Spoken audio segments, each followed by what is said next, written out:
cijeli život sam na Marjanu i potrebno je bilo očistiti Marjan.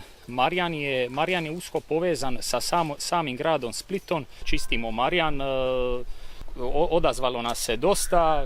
Bilo bi dobro da je bilo još ljudi, nisu odavno bile akcije i trebalo se početi sa tim akcijama. I društvo Marjan je angažiralo to i počelo s tim akcijama i bilo bi dobro da se to nastavi. Važno je srce, nije važan alat. Htjeli smo da nam bude lijep i čist Marjan, da pomognemo koliko možemo.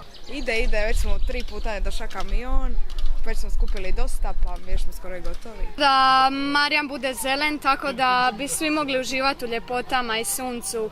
Da se ljudi mogu udaljiti od smoga i svega. Mnogi ljudi tako bacaju smeće u Marjan, pa da ga lijepo očistimo. Da cijela Hrvatska vidi kakav je Marjan zapravo, da je to zapravo jedna ponos i diha Splita, da je to jedna lijepa šuma gdje se Splićani trebaju odmarati, šetati, družiti sa obitelju, sa svojim najmilijima, sa školama, znači da se Marjan probudi šta više da... Nemamo barem jedno mjesto ovdje u Splitu gdje čisto da imamo, gdje možemo uzdahnuti kisik. Malo se družimo i pomažemo da je Marjan šta čistiji.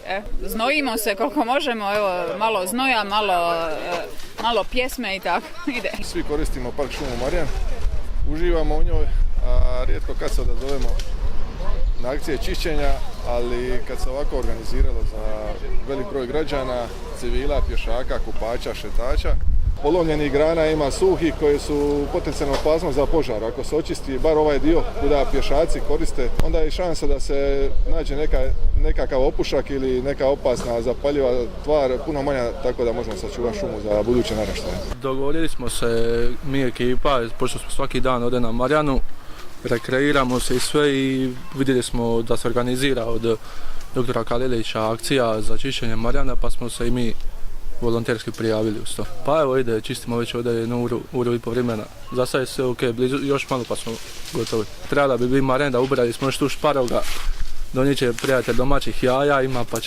pa ćemo krenuti, bit će Marjan.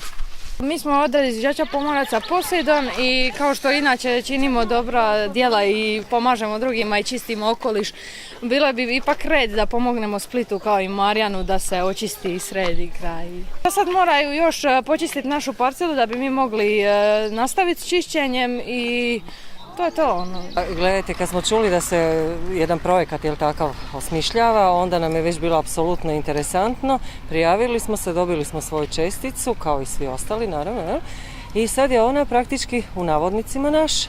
Mi ćemo se o njoj briniti. Pokušat ćemo i na mlađe prenijeti da se zaista to prenese i da se... Ali jednoga dana, znate, kad se očisti Marjan, onda će to biti toliko minimalno i toliko zapravo jednostavno.